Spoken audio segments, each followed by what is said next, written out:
algumas notícias, aliás, algumas informações. A aprovação do Ancelotti, na nossa enquete, está 68% aprovam.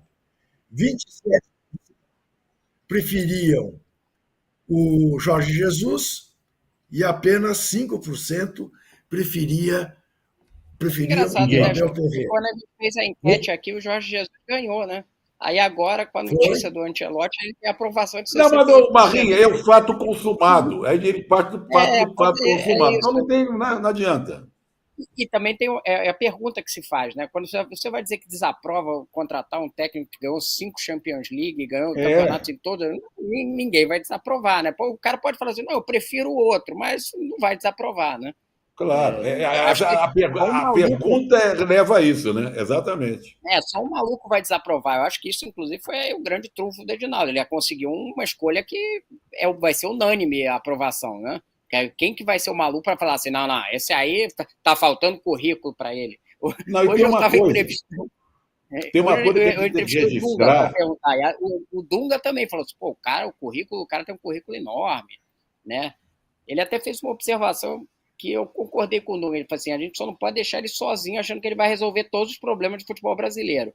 E isso eu acho que é uma coisa que deveria ser montada, aproveitar o Ancelotti não só como técnico da seleção. O principal trabalho dele é montar um time para a Copa e tal, mas poderia ser um trabalho, se ficasse um pouco mais depois, de criar cultura aqui, uma cultura melhor, de coletiva, inclusive, de baixar um pouco a bola dos jogadores. Eu acho que ele poderia ter uma contribuição grande para além da montagem do time.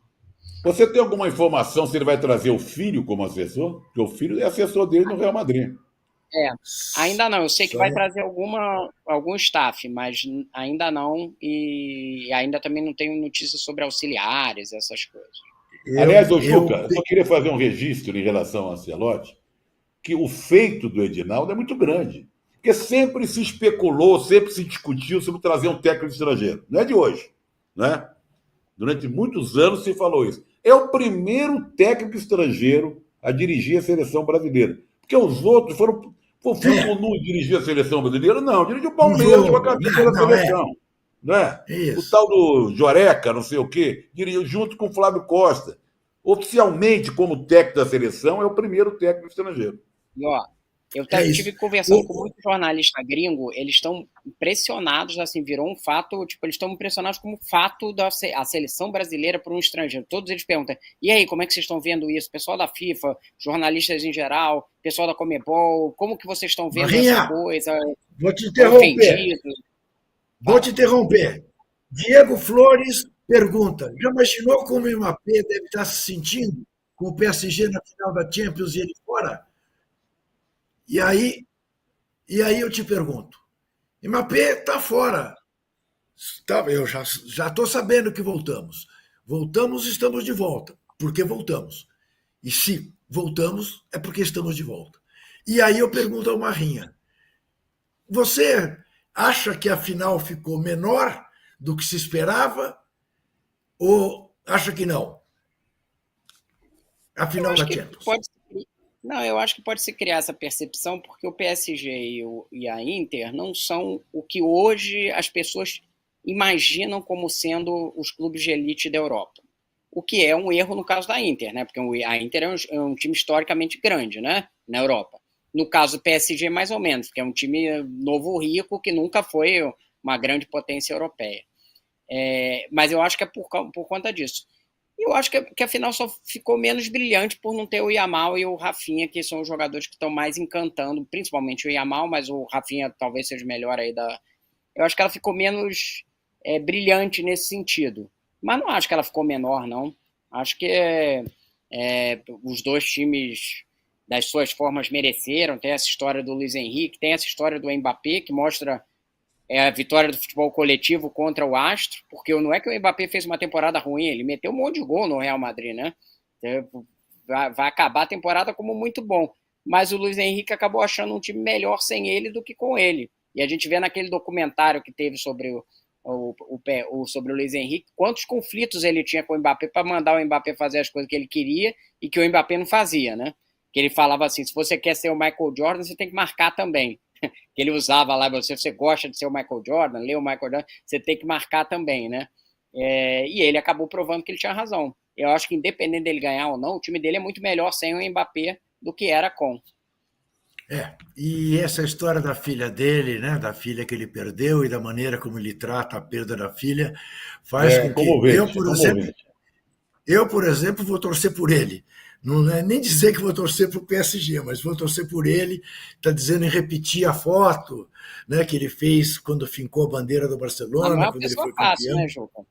O Luiz Henrique, né? A relação lá com os jornalistas franceses é quebra-pau toda hora, né? Eu sei. Ele é bem. Outro dia, ele outro não gosta dia ele muito de falou jornalista. Outro dia ele falou que o estagiário era melhor que todos os outros que estavam lá na entrevista coletiva. Ele é um tipo muito. Eu gosto de quem enfrenta a imprensa.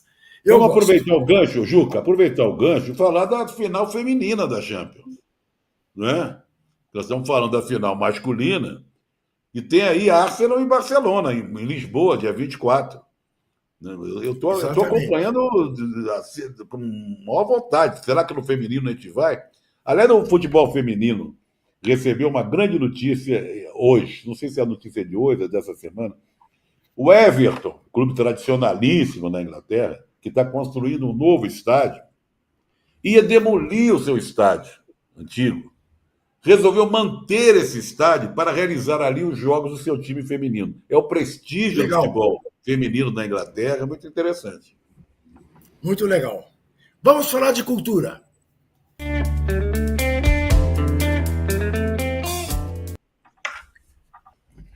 O meu cardápio hoje está mais ou menos rico, porque eu quero recomendar um documentário que está na Max, que entrou segunda-feira, para os corintianos, que se chama Vai Corinthians, contando a epopeia corintiana no Japão, com algumas cenas no Japão muito interessantes, de torcedores japoneses.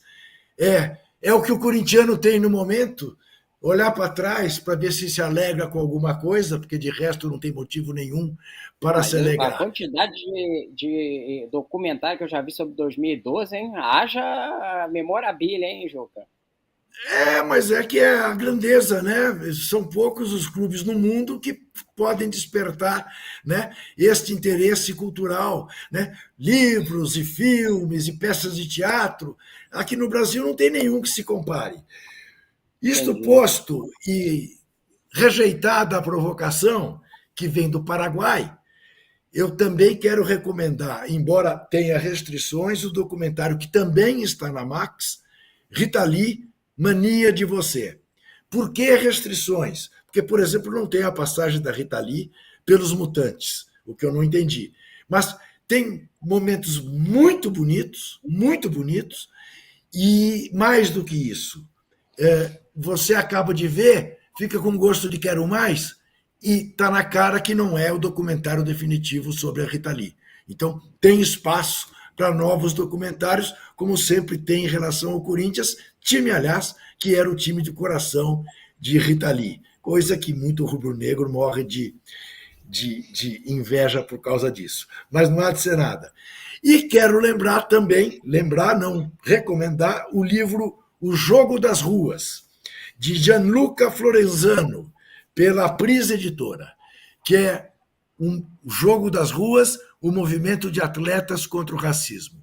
É mais um livro que mostra a bobagem daqueles que acham que política e futebol não se misturam, contando com uma pesquisa muito ampla de jogadores, fundamentalmente na luta contra o racismo, mas jogadores na luta pela democracia, pelo mundo afora. É muito interessante, é uma tese de doutorado que virou livro na PUC de São Paulo, e o Gianluca Florenzano é a prova provada de que o fruto não cai longe da árvore. É filho do professor Florenzano, que fez o livro definitivo sobre quê? A democracia corintiana. Embora seja palmeirense, como, aliás, é também o Gianluca, como o nome revela. 2 palmeirenses fazendo bonito na vida da cultura futebolística brasileira. Alguma sugestão mais? Não, eu lamento não ter deixado passar o Cinefute, né? Que está terminando hoje, com exibições no Rio de Janeiro e aqui em São Paulo. Hoje está acontecendo até no Museu do Futebol mais um bate-papo. E é uma relação enorme de filmes nacionais, filmes estrangeiros. Eu até liguei para o nosso querido Pedro Asberg, que eu vi um filme dele lá sobre o São Paulo. Pensa sobre São Paulo, o que é isso? Eu falei, não, é uma série que vai para o ar no segundo semestre, uma série que eu fiz para o Sport TV, sobre 10 times brasileiros e estrangeiros, focado nas torcidas. Então, muito legal. Estou esperando para ver que... Aliás, nós não íamos participar de um debate sobre o filme, os 10 anos do filme do Asberg sobre o Corinthians, ô Trajano? Não, já participamos, pô. Você está ficando... Já houve lá no museu. Fui eu, Casagrande, você que não foi.